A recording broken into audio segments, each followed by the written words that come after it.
Thank you, ladies and gentlemen. Thank you, everyone, for tuning in. Yes, you are right. We are having the conversation, the racism talk, and this conversation came about because of the death of George Floyd on the 25th of May 2020. And ever since, we have decided to keep watch to have a continued conversation on the conversation of racism, not because we want to have an accusing finger pointed on anybody, no, but because we think it is important to create awareness, and we think it is important to give a supporting hand to the victims of racism so they do not have the belief and the impression that they are the cause of the problem. So we want to give them the supporting hand. But again, it is a platform whereby experts come together and give us information about racism, and also the victims, or again people who have experienced racism, come up and we vent together, we exchange together, we inspire one another, we empower one another. After being empowered, of course, we want to take actions that will lead to positive change.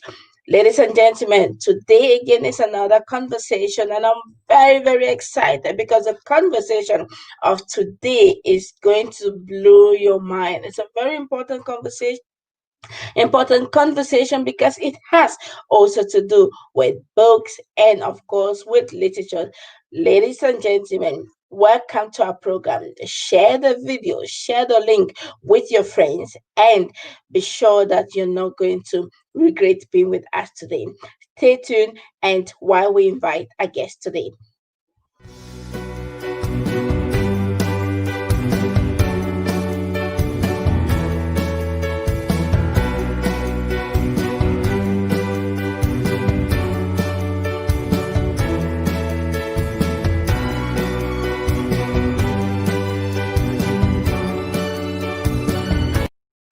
Thank you very much for coming. Thank you, ladies and gentlemen. And today, like I said, we have a very important guest, no small person than Rose Wambui, who has been who candidated last city council for the integration city council in Cologne. And we had a conversation the last time, Rose, and I was very, very fascinated about your personality and, of course, about the work that you do in Cologne. Hey, you're welcome again. How are you today, ma'am? Thank you very much. I am very fine. Feeling very honored again to have this platform once more. And yeah, I feel that this is our topic, and it's our time to to take it in our own hands, because we are the ones who can deal with it the best way. So thank you so That much for having me.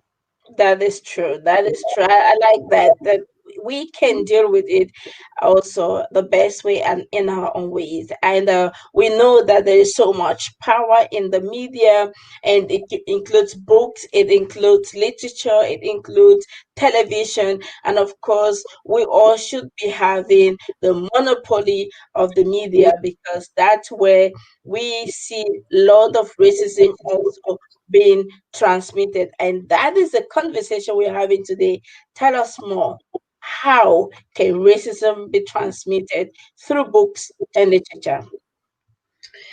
That is actually the easiest way that racism is transmitted, because it's written, right? It's in books, and books stay for a very long time. So a book that was written in the 1950s is still there today, and if we don't look at the context that was written back then, just because of our history, it is important for us to really scrutinize the books that are being read by kids today, because books that were written back then, they were written to tell stories about Black people and Africans, and because we use those books to read, we have been influenced by these ideas, and we continue writing books that still transmit these ideas.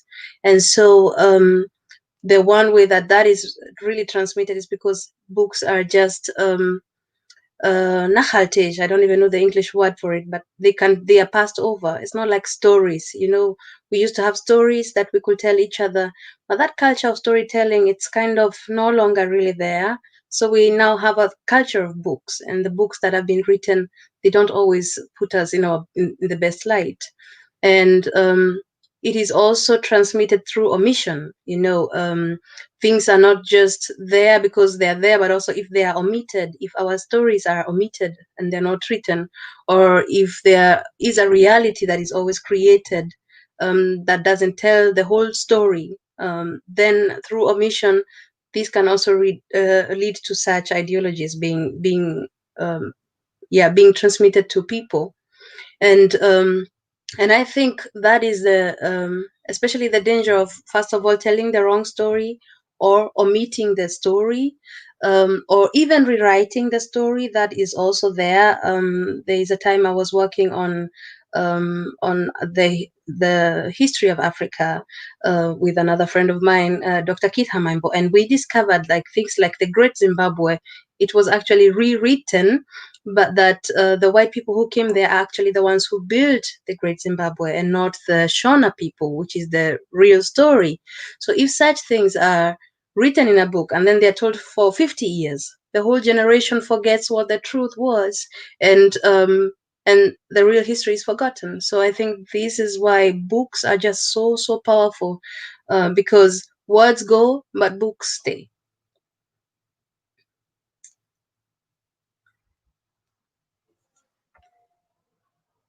I can't hear you. Thank you so very much, ma'am. Thank you very much. You said something which is really fascinating. Words can go, but books stay. But are books not also part of our words? Not bringing come together of books. When you bring words together, are they not those words that make up a book? Yes, you're right. The words that I'm talking about is the if I say something right now, right, it's already gone. I cannot retrieve this moment and say the words again, because it's just through the words of mouth. They don't stay. But books, I'm just having the German words Vergänglichkeit. If someone knows that word, can really tell me Vergänglichkeit. The word of mouth is vergänglich. It just So it disappears. can pass away. It Mm, passes away very quickly. mm, So it's not mhm, like it's held on something. mhm, And of course, we used to have our own forms of writing. I don't mhm, want to say that we didn't have our own forms of writing, but mhm, through our history and what has happened to our history, a lot of our material was also destroyed. So mhm, the books that we have today, first of all, they are no longer in our own languages, so we can't mhm, tell our stories in our languages, and they are not from our own perspectives. At least most of them mhm. are not. Yes. Yeah, that's true. They are not from our perspective.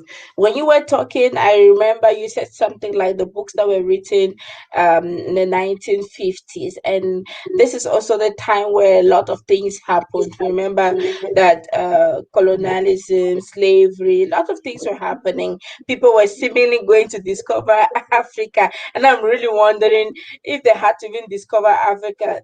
People who were living in Africa before they discovered, where were they? How come they wrote such things in books? And how can we change that? That is always my fight, because I always ask myself, how does a teacher stand in front of a classroom and tell children that the River Niger was discovered by, I don't know, Carl Peters, and Mm-hmm. uh, and the kids are just there. So what happened before? And this is what racism does. This lack of a people with no history, a people who are. It's really a dehumanization of people.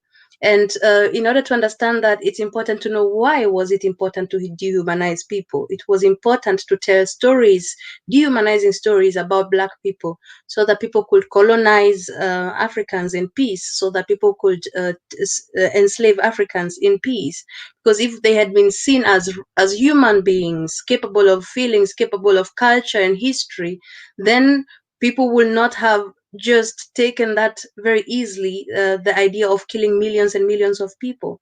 And that story of the dehumanization of Africans, that is that has gotten into our literature and into the thinkers, of educators, and whoever comes up with curriculums, such that it's so deep rooted, such that sometimes we don't even notice. We don't even notice what is written there. We just give kids papers to answer questions, and if they say this river was discovered by so and so, a white man, a white missionary, then the answer is correct. Another friend of mine was telling me that in their debate class, they used to discuss about the advantages of colonialism, one of them being the English language. So, but when do we talk about the disadvantages of colonialism, and when do we really talk about what did that do to us as a whole nation? And so this story of dehumanization of the black people, it has been and the problem with literature is that it comes in such a subtle way. That's why literature is so important, because it helps people, not just children, but people, to identify themselves, first of all, with the characters in the book.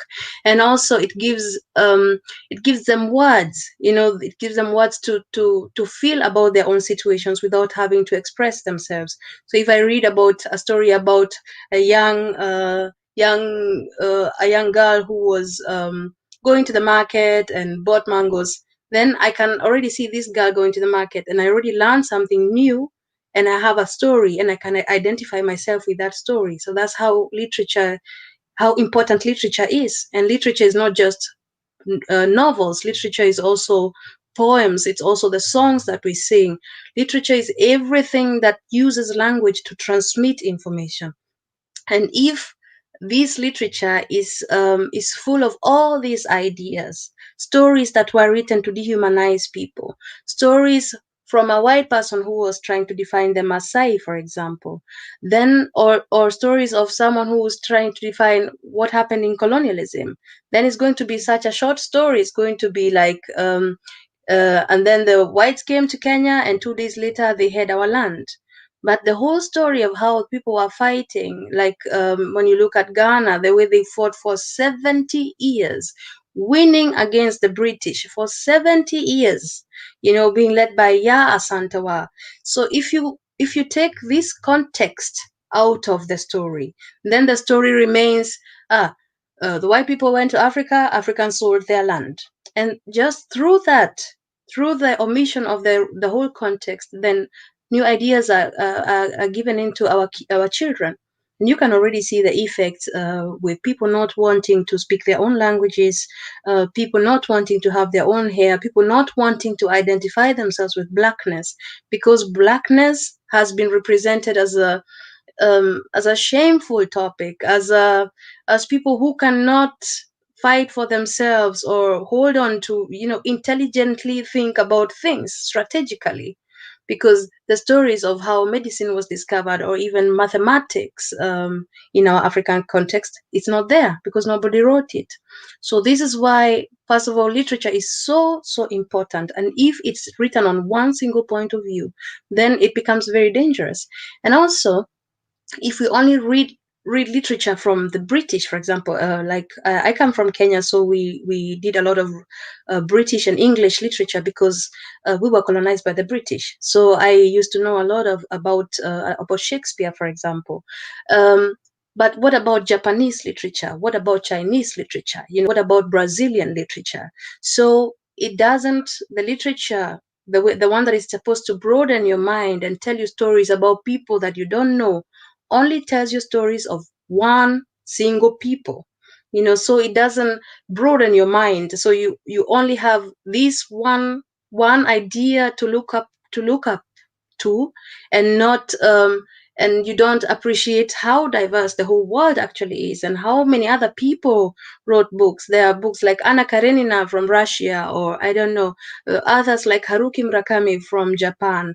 Those are also other ideas that are also so necessary, but we only just get one idea from our colonial masters, because that's where we get our curriculum from, and that is actually where I see the danger. Again, you're not hearing me. I think that's really, really a danger because, and that's where I see why we have a lot of challenges accepting pluralism. We have a lot of challenges accepting diversity. We have a lot of challenges accepting the fact that, hey, the world is not one sided. You can look at the world only on one side, right? Because one group of people manipulated the history and somehow manipulated the literature, and then we are all following it, and it has been passed on from generation to generation to generation. And what happened is we believe that without even thinking and asking questions. Does it really mean that only the British existed? Does it only mean that only the Germans were there? Where, this is really, really powerful. This is a powerful revelation, and that's why I think it's important that people really get to have these conversations to understand the power of books and literature, because it really, really can either destroy or make us have more diversity and enjoy life. Thank you so very much, ma'am. I want to go to your research. I had a conversation with you, and you gave me some striking information that got my hair standing. And your research, you research when you were doing your bachelor thesis, you research on the central question of your research was the internalization of racism in classrooms. And your discovery made me almost cry. When I got your findings and I asked you, what did you find when you were doing your research? And you said these were your findings. Children as early as 3 years of age know they are black and wish they weren't black. How, I mean, I got almost crying when I read this. I mean, 3 years of age and they're wishing they were not even blacks. And then the second findings was the self-concept, even more than intelligence, is the key aspect which affects the performance of a child. And this takes me to my question: how can we really help children get out of this cycle problem in which they are?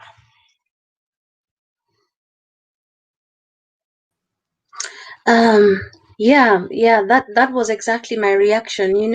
When my inspiration was, I used to work with a couple of kids. We used to do art together, and there's this day we went to the forest, and we just wanted to do art with clay. So I told them to go and, I don't know, put some clay on trees, and one black girl, made a face of herself, and was trying to put hair on it, and it was hard to put hair on the clay. So I went and was trying to help her. So I made one line and put it on her head, like spikes of hair. And she was sad, and I was like, but what's wrong? And she was telling me, but that's not real hair. So I was asking her, so how does real hair look like? And so she started showing me the way long hair, long straight hair, not spiky hair. And these experiences, that was here in Germany, these experiences continued, where I would come into contact with black kids, but there was always like something where I would notice they don't really want to identify themselves with their blackness. And because I've also gone through that process, I think that's a process each and every black person who's confronted with racism, they just have to do at one point. That's when I decided, okay, I want to do this research. And I read a lot of Toni Morrison. And for me, it broke my heart watching. There was this video, and this video has been redone and redone. Kids are presented with two dolls, one white one and one black Mm-hmm. one. And Mm-hmm.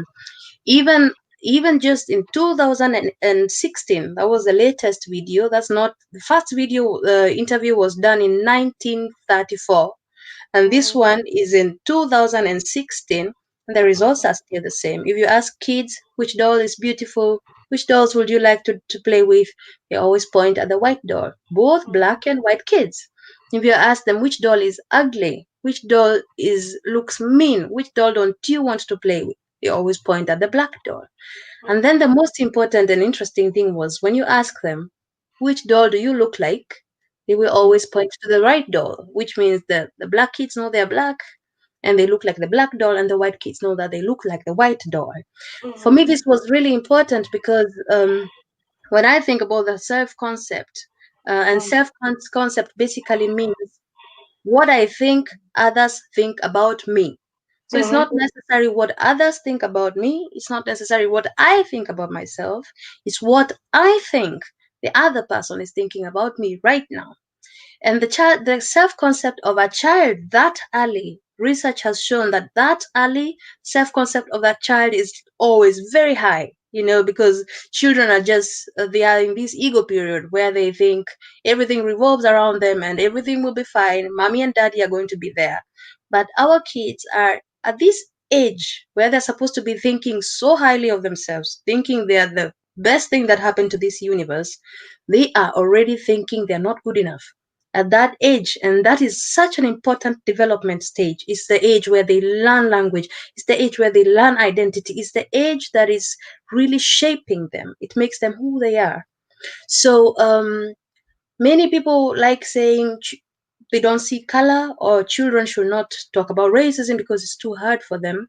But I always say, if a child is experiencing something, regardless of how difficult that is, it doesn't matter what topic it, some children go through a lot of difficulties, but if a child has gone through that pain, then we must find a language to talk about it. We can't wait for the child to grow up so that we can talk to the child when they grow up about a problem they were facing when they were 5. It just doesn't work that way. So and for me, I think if things work for me, they work for children too. And what helped me a lot with the topic of racism is just being able to name it, looking at a situation and realizing, huh, this is racism. This is what you call this behavior. It's racism. If I see that in books, I know this is racism. If I see movies where the black person is the robber, or the one who's cleaning the toilets, or I don't know, where the black person is always represented in a negative way, I know this is racism. And through that, I don't have to associate that with myself. I don't have to think, um, when things happen to me, I don't have to think I'm not good enough, because even grown-ups are capable of thinking they're not good enough. It's not just children. And so I think creating a language and also a space to be able to talk about these things, because racism is shame. The first feeling that one feels when one faces racism is shame. And if it's so difficult to talk about it because the situation has already been made difficult, especially when kids talk about it in schools, mostly it will be like, don't talk about it. It was not real. You can't be experiencing that. That was just your imagination. So and this is the reality today. It's not and this also happens back home. When I remember at home, we were not allowed to speak Kikuyu, my mother tongue, for example. We were beaten for that. We were not allowed to have our hair. We were beaten for that. So it's not just something that is happening in white dominated societies. We are also reproducing racism in our own homes by denying ourselves, by denying who we are and our languages. So the first thing is, create language. Second, create a space for kids to be able to talk about racism. Let them know that it's okay, that they are facing racism and they can talk about it. And then also, again, if the problem is literature, the solution is also literature.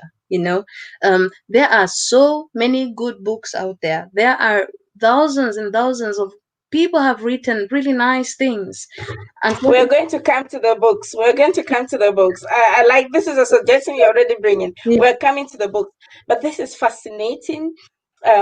This is fascinating to see, to hear, and to smell how racism can be so traumatizing. There is a concept of awareness from the Pamoja Pamoja Africa EFA, and they're having this concept of awareness. How can one use the concept of awareness to help also eradicate these problems of literature and books, or racism in books and literature? awareness, I love that concept. I when Helen Batimona Abeke, she's the one who came up with this concept. When she talked about it, I wanted to do it, because what is awareness? Awareness is looking at the environment and seeing what is actually happening around us. Now, the problem with racism is that it can be so subtle and so engraved in our brains that we don't see, because our brains automatize things. When I go to brush my teeth, I don't stand there and ask myself, what am I supposed to do with this thing? Because my brain has already automatized that information. So when I go to the bathroom, the first thing I see is a toothbrush, and I know automatically I'm supposed to brush my teeth. I don't think. And this is a process that the brain uses just to help us, because if we will think every day when we wake up, what do I do? Who am I? What am I supposed to be doing? It will be such a difficult life. So the brain takes information, reserves it, and automatizes it. And that's why we can do like five things at the same time, because the brain no longer needs to work. I can use my hands and legs without thinking about it. And that's also racism. It just happens exactly the same way. We no longer think, because if we could stand there and think about it, we will not tell children this river or this mountain was discovered by Miss Victoria. If we will think about it, we'll be like, wait a moment, this makes no sense. But we don't think about it. We don't, because it has been it's deeply rooted in our brains. So awareness is what helps us to stand and think. If I am aware, I stand and think and look at this room, then I take it in. And once I start being aware, then I start seeing. And if we can involve awareness in books with people who because the brain is also an amazing, amazing thing. If you tell the brain now, look out for this, it's going to see it. So what we just need is to switch back our brain and remember, okay, let me be aware of racism because it happens. It happens everywhere. It happens in stores, and it happens regardless of where you go, really. So this is how we can use awareness for both parents and children. I think for parents to be able to empower their children, they must be empowered themselves. You can't start the journey of helping another if you don't find a way of helping yourself first. So I think if parents and teachers could first of all create awareness in themselves, and then it's going to be so easy to transmit this to children, because children learn very fast. If you tell a child this is what it is, a child will learn that, because that's also the work of the brain. The brain is very quick, and it will learn. We just need to create a space and room where we can be aware about it, and create a culture of communicating also with children, that we don't create this hierarchy that when we're talking about racism, that's grown-ups talk, and when we are talking about other things, then we involve the children, especially racism. That is not grown-ups talk. That affects all of us. Yes. Yeah. Thank you. This is amazing. This is amazing. And I read the concept and I was like, wow, this is really a good concept. If it's gonna go in every area and every in schools, with the government, every area needs the awareness concept. And now we go to the question that has directly to do with literature. Now that we know that literature really transmits racism through the writings, through the words, and all that. How then can we eradicate racism in books, step by step? um, Eradicate, I don't know, but start dealing with it, because it's going to be a lot of years. Like somebody told me, Rose, this is something that has been going on for 400, 500, 600, 700 years. You cannot eradicate it. That's but starting to be aware of that. And how can we do that with literature? First of all, if we are reading with our children, depending on how old they are, some parents read for their children, some parents don't. Other kids are just too old. But if we can read with them and just look out for such things, if we notice somewhere where, I don't know, maybe we're reading Tom Sawyer and then we are reading about this slave, that we giving the context to children, for me, I have realized is them. It's not so much as removing like the N word from the book, but giving the context. Explain to the child. Especially now, this one even goes to teachers out there who wants to be teachers, or people who work with children. Explain to the child the context. Where did this word come from? Where did this song come from? And why is it being sung that way? Is that really the truth? So just even simple context already helps the child to start thinking.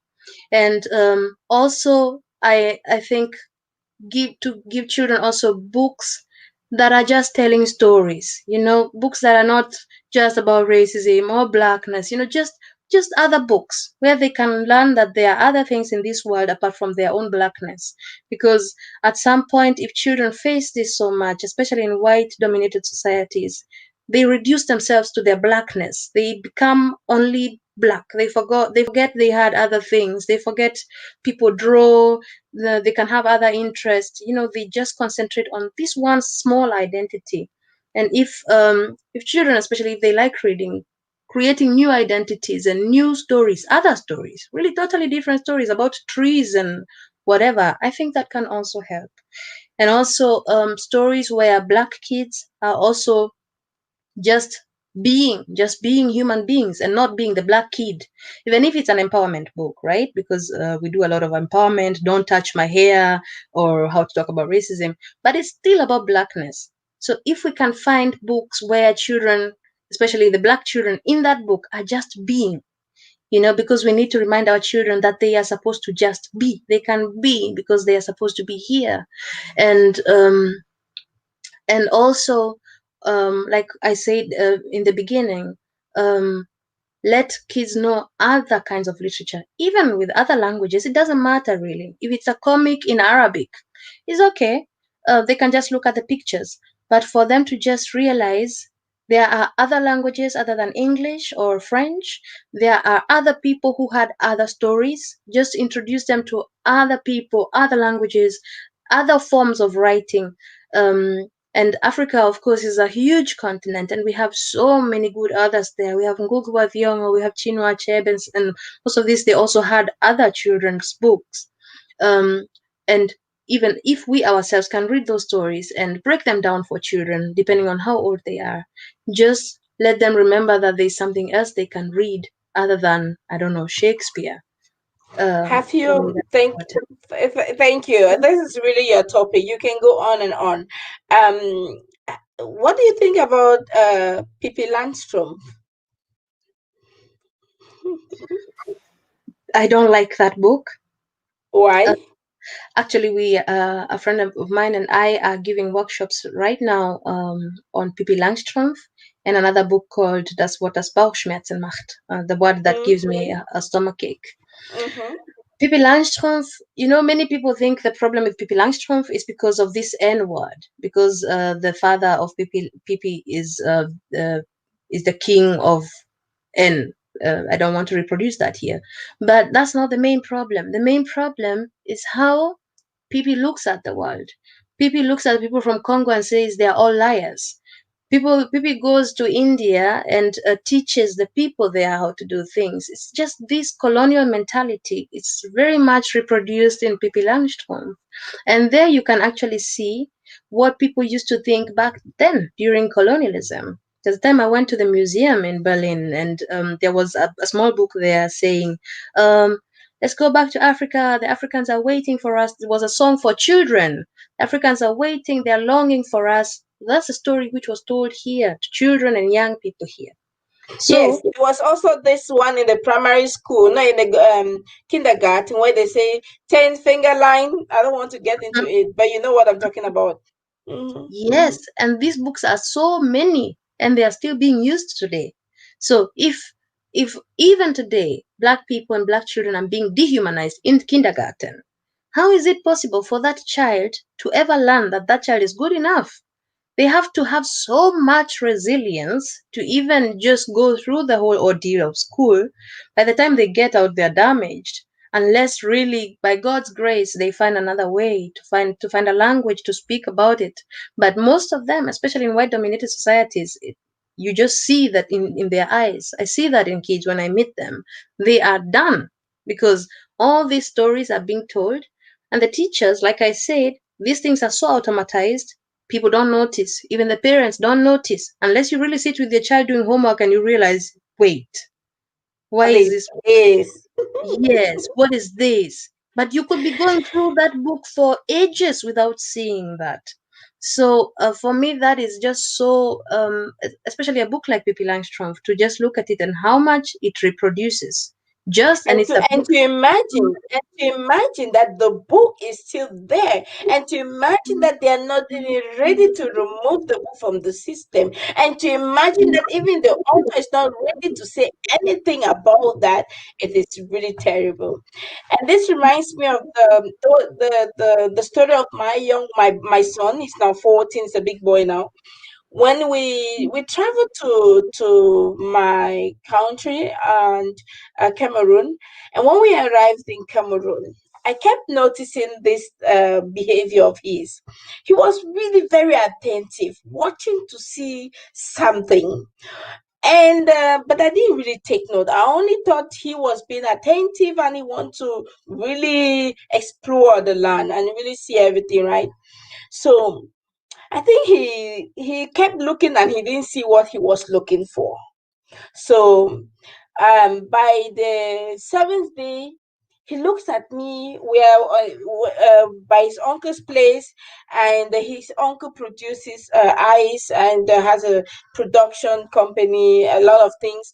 And when he's eating, he says, "But Mama, I really have to say something." I said, "Go on." And then he said, "But I was told in school," so he was in the secondary school, "that Africa is poor. I have been walking the whole time and I'm waiting to see beggars on the street. Why are they not beggars? Where are the beggars on the street?" You know, for the first time, it dawned in my mind what books really do to our kids and what the teachers really do, and how teachers really, really can destroy the lives of our children. So at that time, at that point, I had to tell him, "Hey, boy, look, this is what they tell you so that you believe them. Now, I brought you here so you can see with your own eyes." But do you know, he was not believing it. And he went further to say, "But Mama, I think it's because it's Cameroon, right? So maybe in another country, it is different." Can you imagine? So he has internalized that. No matter what you told him, he was like, "No, maybe it is another country," because the teacher kept telling him. And but before we left, we looked at other sides of the African country, and then he realized, and he said, "But Mama, it means then Germany is really poor, because everywhere on the street I see beggars." Right. So just like you say, one way for us, especially parents with maybe background from Africa background, should really have to maybe time and again go back to their history so that they can really heal the wounds and give the true history to their children. What do you think about that, ma'am? Yes, that is so important, especially just taking your child home already played such a huge role in his life. And I think that's something that many parents don't manage. Of course, it's financially expensive. Um, Parents telling that the children history is one of the most important things, I would say. Of course, that includes parents also learning their history, because I did not learn a lot of my history in my school time. I have to go and learn it myself now. And another thing I always find important is languages. Like, if it's possible to really just speak to your child, especially if they're in the diaspora, to speak to them in their own language. And not just in diaspora, even in Kenya right now, for example, a good example is that people speak to their children in English because they think that's the best way of preparing them for the future. But I always say I speak four languages. Yeah, I speak Kikuyu, I speak English, I speak Deutsch, I speak Kiswahili. It doesn't bother each other. Children are capable of learning all those languages. Just let them have that, because, like Ngogi Wadiongo says, if you take away the language, you take away history and you take away identity. Because we have sayings, for example, we have things that we just used to say to each other. Like when you say in Kiswahili, mwenda tezi naomo, people will already understand what you're saying. You don't need to explain much. The language itself is already giving you information. So if we don't have that, who is going to teach this child such things? And also, I also say also the food. Let us eat fufu and ugali. Let's use our hands. Let us bring in this culture of ours of eating with our hands and with our soul, because then the child has other things to identify themselves with, this Africanness, rather than just this shame. I went to a school another time, and the teacher, seeing me, she showed a movie about Africa, and there were only elephants. She showed a movie about elephants. She meant well. She really meant well. She wanted, but that's the Africa that you always see. Africa is either the animals or poverty, nothing else in between. But my mother is also there. They are not just elephants, and this time and age is happening like that today in school. The picture of Africa. I'm very worried about this. My question now is, how do we really help the school? How do we help the teachers? Because if we do not get involved, then they are still going to continue to reproduce this very history. We will be doing this work and this conversation every day. We will be talking and empowering our young people, and they will go to school and still get the same hurt, the same pains. How do we sensibilize the teachers? How do we use this concept again, maybe of awareness, to really penetrate the school, penetrate the systems, so that they really get what it is and how traumatizing racism is? The teachers, I don't know. I have had conversations with teachers. If they are willing, then it's their responsibility to actually take that chance, do an awareness Ausbildung, for example. Um, if there are teachers out there who are willing to become allies, like we say, then if you're a teacher out there and you teach kids, learn about blackness, learn about the history of Africa, and if a kid is there, don't show only pictures about animals, because that's not all Africa is, and a lot of people do that. Or another teacher another kid from Nigeria came in, and she said this child has zero language competence. And upon asking her, is it like a handicap? Can the child not hear? And then she was like, no, no, no, she can't speak German. And I'm sure if the child was speaking French, it would not have been zero language competence. It would have been this child speaks French. So changing that mentality, and also as a teacher being very aware of the messages that you learned, because there's a there's a there's a there's a process called the Pygmalion process. Really sorry, I can go on and on this process, but it says that if a teacher thinks a child is good, the child is going to perform. So the mentality of a teacher and how the teacher looks at a child already affects the child. And this was actually proven. People went to a classroom and pointed at random children and told teachers, see this child and this child and this child, they have a lot of potential. And surely, after some point, significant changes could be seen with the performance of the child. But I could see that in my child. You don't even need to go for another example. When my child was about to go to the primary, the principal of the primary school said, "Oh no, he was not for the school. Why? Because one cooperation teacher went there once and wanted to give an assignment, and my boy refused to do the assignment. So then they concluded the whole process no. So unconscious also to us, we didn't get any letter. The day for registration came, we took him there. And when we went, they said no. We said, what happened? So now he was now enrolled after we had a lot of conversation. And the teacher, I had a conversation with the teacher, because one person is saying that we have Helen who is saying that it's good for us to be present in school. So I was a parent representative in school by then, and I had a conversation with the teacher, but a very interesting conversation. I did not tell the teacher how racism is and how racism has affected him. I was also very diplomatic, and so I said I know that in this school there can be racism, and I know so, but I kept insisting on the word racism, and I said it is not possible that it be in this school because we have wonderful teachers and all that. And of course, she confirmed to us, "Oh yes, that's true, ma'am. We can't have racism. We are very alert." Then, um, then she said, "Because your child is extremely good." That was the same child that was refused actually to get into school. Now, I say this because she was there the first 3 years where my son was there and she was there. He was amongst he always had 1 2 1 2. The moment he went, then came another teacher. That was also a disaster for my son. You see, so just to say yes, if a teacher says this one is good, then he or she is going to work towards that. Is that what you really meant? Yes, like even the child themselves will feel that the teacher expects them to aim higher. So it's really an internal process that happens between the teacher and a student. You know, the knowledge that the child knows this teacher is looking up to me.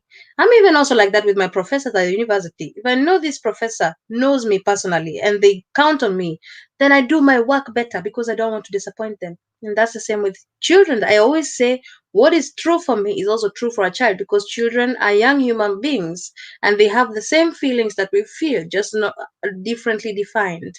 But what I would also like to add to what how we can help teachers, I think also for more black people to join and teach. If there are people there who are passionate about education, there is this notion of teaching. Nobody really wants to do it because it's so much work and it's people are scared. And I admit I'm also scared sometimes. But the more of us go there, sometimes it's even enough for a child to see there is a black teacher in this room, which means I too can be a black teacher. Just the pictures we show by just being there already represent. But if a child is only being taught always everything that the child learns is just only always by whites, how are they going to identify?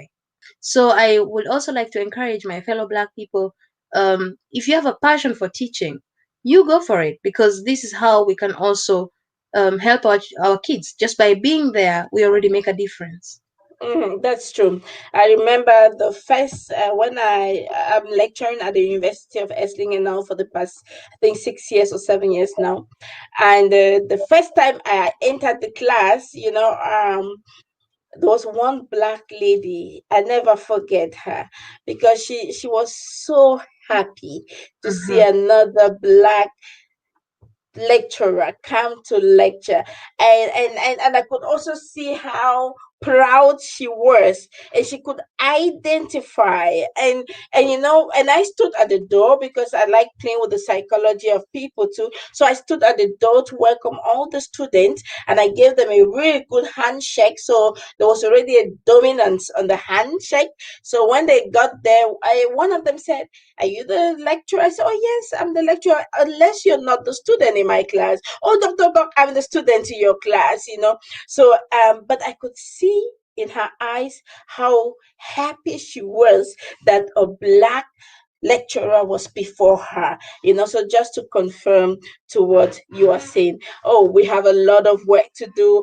So, and again, I think that as social workers, we are also called to train people. We are going to be working on this. I think I'm going to have a conversation with Helen so that we work on this and train more of people who are interested to teach maybe the awareness concept to schools and all that, and see how we can help the situation and also help our parents, because we need a lot of the awareness to be out there. Thank you so very much. Now I have a few questions I ask everyone who comes to my program. Now, ma'am, if you were a color, which color would you be? I saw that question. I think I would be black because I Okay, think black brings out all the other colors so well. okay, good. And if you were going to be a tree, which of those trees would you be? I don't know the names of trees, but there are trees I love which have big roots. I even like drawing them. I draw them myself, and I just love. I know one that is called Trauerweide, and it just falls, and you can sit under it, and I just love that tree. So if I were a tree, I would like to be that one.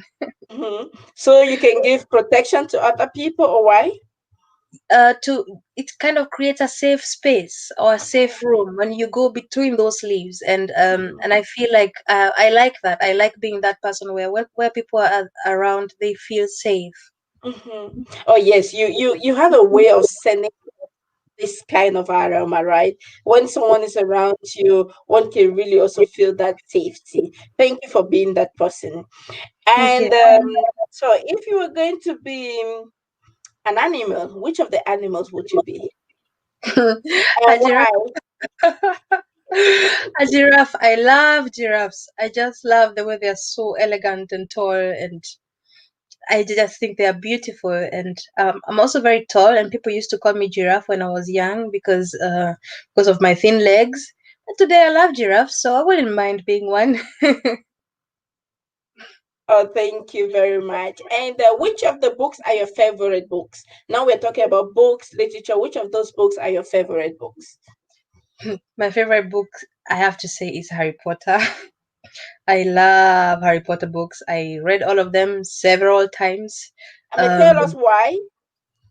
yes, Harry Potter's gave me, they are fantasy books, and they gave me a way of discovering new worlds and new realities that I didn't know in a very, very, very well written way. I know there's a whole cult of Harry Potter lovers.